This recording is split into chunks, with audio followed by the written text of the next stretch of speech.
Book enthusiasts, as well as upcoming and aspiring writers, enjoyed a 5-day celebration of the written and spoken word at the recently concluded Emirates Airline Festival of Literature. Now, in its 5th year, the event has become more than a bridge between renowned authors and their readers. Our correspondent Khadija Saleh has this report. Many would think that success comes easily to someone like famous novelist and former politician Jeffrey Archer. As the only author ever to have 15 #1 bestsellers in fiction, 4 times for short stories and non-fiction, it does look effortless.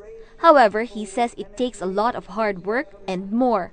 I think you can be a good writer if you're well educated, if you've read a lot of books, if you've been to university. But I think the gift of storytelling, the ability to tell a story, to make you turn the page, is a God-given gift. It's like being a ballerina, it's like being a concert pianist, it's like being an opera singer. You can work hard, but you also need the gift. And that, for me, that's where I've been very lucky, because I am a storyteller, not a writer. If English is your first language, it is clearly an advantage. I agree to that. But if you've got the talent, won't stop you. Archer revealed that his latest masterpiece, Best Kept Secret, took 1,000 hours to write and 14 drafts, with every one of them handwritten. It is one of the 5 books he is writing in a row that make up the Clifton Chronicles.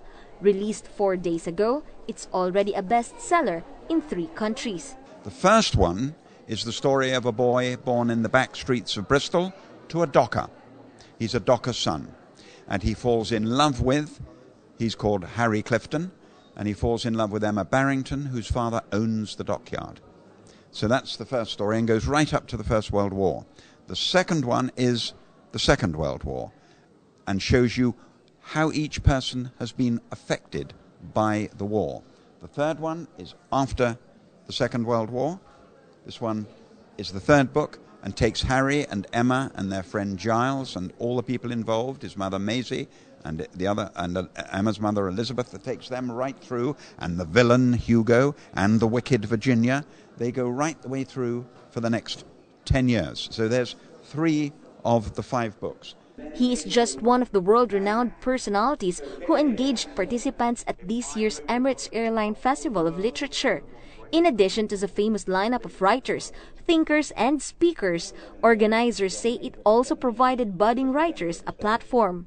There is a saying that everyone has a book in them, and I think nowhere is it more true than in Dubai. People come to Dubai and they come with their own stories, their own cultures, and we have a huge number of sessions, particularly for aspiring writers, on how to write. So we have creative writing masterclasses with some of the wonderful authors here, and they sell out straight away because they're small classes and you have an opportunity to learn from the best. We have sessions on how to PR your book, how to get published, and we run a competition, First Fiction, for unpublished novelists, so they have an opportunity potentially to get published. So we've given them all the tools to actually make it through the network to get to be published. The event was well supported by government officials and dignitaries, including His Excellency Zhang Jingbao, Consul General of the People's Republic of China in Dubai.